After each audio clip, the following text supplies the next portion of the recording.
और स्वागत है आपका भूतों की उस दुनिया में जहां चीखें भी डर के मारे चुप हो जाती है। यह है भूत की कहानी 33, एक ऐसा स्थान जहां हर रात एक नई रूह अपने डर की दास्तान सुनाने आती है।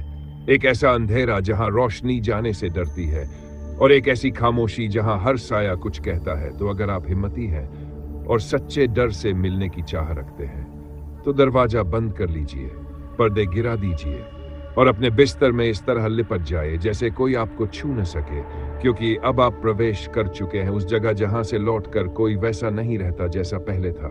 सांसें धीमी कर लो, दिल की धड़कनें थाम लो, क्योंकि अब शुरू होती है सच्ची, डरावनी, रूहानी कहानी, भूत की कहानी 33 में, जहां डर सिर्फ कहानी नहीं, हकीकत है। यात्रा की शुरुआत और पहला डर। सुरेश एक साधारण आदमी था, लेकिन उसके सपने साधारण नहीं थे। बचपन से ही उसकी आत्मा में घूमने का शौक बस गया था। गांव के बरगद के नीचे बैठकर वह अक्सर बूढ़ों से दूर दराज की जगहों की कहानियां सुना करता। कहीं ऊंचे पहाड़, कहीं बहती नदियां, कहीं सुनसान किले और कहीं अजीब सी घटनाएं। इन कहानियों को सुनते सुनते उसने मन में ठान लिया था कि जब बड़ा होगा तो एक दिन वह पूरे देश का चप्पा चप्पा घूम कर देखेगा।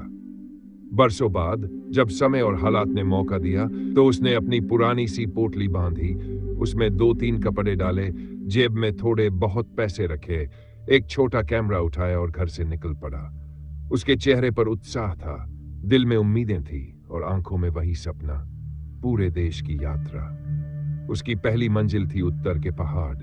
जैसे जैसे वह बस में बैठकर ऊपर की ओर बढ़ता गया, हवा ठंडी होने लगी, चारों ओर देवदार और चीड़ के पेड़ दिखने लगे। ऊंचाई पर पहुंचते ही सफेद बर्फ की चादर नजर आई।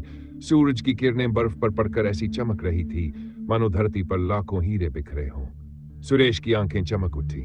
उसने सोचा, यही तो सपनों की शुरुआत है। लेकिन इस शुरुआत में ही एक अजीब सा एहसास उसके दिल को चुभने लगा। वह पहाड़ी रास्तों पर चलता तो उसे बार बार लगता कि उसके पीछे कोई और कदमों की आहट है। पहले उसने सोचा कि यह पहाड़ों की गूंज है, क्योंकि यहां आवाजें लौटकर आती हैं। मगर जब उसने एक संकरी पगडंडी पर चलते अचानक अपने कदम रोक दिए, तो वह चौंक गया। उसने साफ साफ सुना, उसके कदमों के साथ साथ जो आहटें थीं, वे भी वहीं रुक गई थीं। वह पलटकर देखता तो चारों ओर सिर्फ बर्फ थी। नीले आसमान से हल्की हल्की बर्फ गिर रही थी, दूर तक कोई नहीं था। सुरेश ने खुद को समझाया, शायद मेरा भ्रम है, मैं अकेला हूं, इसलिए मुझे ऐसा लग रहा है। वह मुस्कुराने की कोशिश करता और आगे बढ़ जाता, लेकिन मन की गहराई में कहीं न कहीं एक डर की हल्की सी लहर दौड़ जाती। कुछ दिन पहाड़ों में घूमने के बाद सुरेश पहुंचा वाराणसी। गंगा किनारे की भीड़, आरती की गूंज, सैकड़ों दियों की रोशनी, ऐसा दृश्य उसने पहले कभी नहीं देखा था। वह मंत्रमुग्ध होकर देख रहा था कि कैसे पूरा घाट रोशनी और धुएं से भर गया है। लेकिन इतनी भीड़ में भी उसे वही एहसास हुआ जैसे कोई बस उसी को घूर रहा हो। वह बार बार मुड़कर पीछे देखता, हर बार अलग अलग चेहरों को पाता, कोई साधु, कोई यात्री, कोई साधारण आदमी। लेकिन उसके दिल की बेचैनी कहती, यहां भी वही है जो पहाड़ों में था। गंगा किनारे रात को उसने एक धर्मशाला में ठहराव किया। कमरा छोटा था, दीवारों पर पुराने धब्बे थे और खिड़की से आती ठंडी हवा सरसराहट कर रही थी। सुरेश सोने की कोशिश करता, लेकिन नींद बार बार टूट जाती। कभी उसे लगता कि खिड़की के बाहर कोई खड़ा है, कभी लगता कि कमरे के कोने में कोई बैठा है। सुबह जब वह बाहर निकला तो चौकीदार ने हंसते हुए कहा, रात अच्छी नींद आई यात्री बाबू।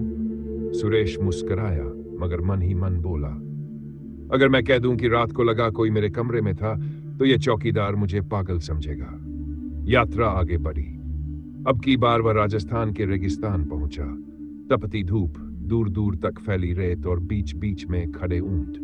दिन तो किसी तरह कट गया, पर असली डर रात को शुरू हुआ। उस रात उसने रेगिस्तान में तंबू गाड़ा और सोने की कोशिश की। चारों ओर बस सन्नाटा था और कभी कभी हवा तेज चलती तो रेत सरसरा कर उठती। आधी रात अचानक उसे लगा कि बाहर कोई धीरे धीरे चल रहा है।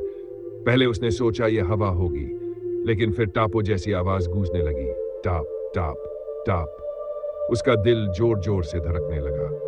वह हिम्मत करके बाहर निकला। टॉर्च की रोशनी डाली तो देखा रेत पर गहरे पैरों के निशान बने हुए थे। वे तंबू के चारों ओर घूम रहे थे, जैसे कोई उसके चक्कर काट रहा हो। लेकिन वहां कोई नहीं था। सुरेश की रूह कांप गई। उसने तुरंत टॉर्च बंद की और तंबू में लौट आया। पूरी रात वह जागता रहा, पर नींद उसकी आंखों से कोसों दूर थी। अब सुरेश समझने लगा था कि यह महज उसका भ्रम नहीं, कुछ ऐसा है जो उसकी यात्रा के साथ बांध गया है। अदृश्य कदम और मंदिर की छाया, रेगिस्तान का अनुभव सुरेश की आत्मा में धस गया था। सुबह की पहली रोशनी में उसने देखा कि रात को बने पैरों के निशान अब भी रेत पर साफ साफ दिख रहे थे, लेकिन उन निशानों का कोई सिरा नहीं था। वे न कहीं से शुरू हो रहे थे, न कहीं खत्म, मानो हवा से कोई उतरा हो और फिर हवा में ही गायब हो गया हो। उसने सोचा कि शायद यहां का कोई रहस्य होगा, मगर मन नहीं मान रहा था। मन कह रहा था, जो भी है, अब यह तुम्हारी यात्रा का हिस्सा बन चुका है। रेगिस्तान से निकलकर वह आगे बढ़ा और पहुंचा दक्षिण की ओर। तमिलनाडु के प्राचीन मंदिर, कावेरी का प्रवाह और काली पत्थर से बने विशाल देवालय, इन मंदिरों की नक्काशी देख वह मंत्रमुग्ध हो गया। लेकिन एक मंदिर में उसके साथ कुछ ऐसा हुआ जिसने उसके भीतर की नींव हिला दी। वह एक पुराने, लगभग सुनसान मंदिर में पहुंचा। मंदिर के चारों ओर घना सन्नाटा था, केवल हवा में बजती घंटियों की आवाज सुनाई देती थी। जब उसने मंदिर में प्रवेश किया तो उसके कदमों की आहट के साथ साथ उसे फिर से किसी और कदमों की आहट सुनाई देने लगी। मगर मंदिर के भीतर वह अकेला था। वह धीरे धीरे गर्भगृह की ओर बढ़ा। मूर्ति के सामने खड़े होकर उसने प्रणाम किया और जैसे ही आंखें खोली उसे लगा मानो मूर्ति के ठीक पीछे कोई खड़ा है। उसने तुरंत सिर घुमाया, पर वहां कुछ नहीं था, बस गहरी अंधकार में छाया थी। तभी मंदिर की घंटी अपने आप बज उठी। घंटी की आवाज सुनकर उसके पूरे शरीर में जुरजुरी दौड़ गई। वह घबराकर बाहर निकल आया। मंदिर के दरवाजे पर खड़ा हुआ ही था कि एक बूढ़ा पुजारी उसके पास आया और धीमी आवाज में बोला, यात्री, तुम्हारे पीछे कोई है। सुरेश के होश उड़ गए। उसने कांपते हुए पूछा, क्या आपने देखा उसे? पुजारी ने सिर्फ इतना कहा, दिखता नहीं पर साथ है। जब तक तुम इसे समझोगे नहीं, यह तुम्हारा पीछा नहीं छोड़ेगा। सुरेश कुछ कह पाता उससे पहले पुजारी वहां से गायब हो गया। इतनी भीड़ भाड़ वाले मंदिर में वह जैसे हवा में मिल गया हो। सुरेश अब अंदर से टूटने लगा था। उसने सोचा, क्या सच में कोई आत्मा मेरे साथ जुड़ गई है या मैं पागल हो रहा हूं? वह यात्रा से भागना नहीं चाहता था, इसलिए आगे बढ़ा। इस बार उसका रास्ता उसे मध्य भारत के घने जंगलों में ले गया। जंगल में हवा भारी थी, पेड़ इतने ऊंचे थे कि सूरज की रोशनी तक मुश्किल से पहुंचती थी। रास्ता सुनसान था, चारों ओर पत्तों की सरसराहट और कभी-कभी अजीब पक्षियों की आवाज। सुरेश अकेला चल रहा था, तभी उसे साफ साफ सुनाई दिया कदमों की आहट। वह रुका, आहट भी रुक गई। वह तेज चला, आहट भी तेज हो गई। उसका दिल जोर जोर से धड़कने लगा। अचानक पेड़ों के बीच से ठंडी हवा का झोंका आया और उसे महसूस हुआ जैसे किसी ने उसके कंधे को छू लिया हो। वह तुरंत पलटा, लेकिन वहां सिर्फ खालीपन था। डर और बेचैनी से भरा हुआ वह जिस तरह से जंगल पार कर रात को एक पुराने डाक बंगले में पहुंचा। डाक बंगला टूटा फूटा था, दीवारों पर पुराना चूना उतर रहा था और खिड़कियां आधी टूटी हुई थी। वहां उसे रुकना ही पड़ा, क्योंकि आगे का रास्ता अंधेरे में तय करना नामुमकिन था। डाक बंगले में रात काटना किसी सजा से कम न था। कमरे में पुरानी लकड़ी की गंध थी, छत से मकड़ी के जाले लटक रहे थे। सुरेश ने जैसे तैसे बिस्तर पर चादर बिछाई और लेटने की कोशिश की। रात गहराती गई। धीरे धीरे उसे लगा कि कमरे की दीवारों पर छायाएं हिल रही हैं। पहले उसने सोचा ये लालटेन की लौ का असर होगा, लेकिन जब उसने आंखें मलकर देखा तो पाया कि वे छायाएं उसकी नहीं थी। वे छायाएं किसी और की थी और उनमें से एक बिल्कुल उसके सिरहाने खड़ी थी। यात्रा की परछाई का रहस्य, रात का सन्नाटा इतना भारी था कि सुरेश को अपनी सांसें तक सुनाई दे रही थी। वह बिस्तर पर सिकुड़ा हुआ बैठा था और उसकी आंखें कमरे के उस कोने में जमी थी जहां उसे छाया दिख रही थी। छाया धीरे धीरे लंबी होती जा रही थी, मानो वह दीवार पर चढ़ रही हो।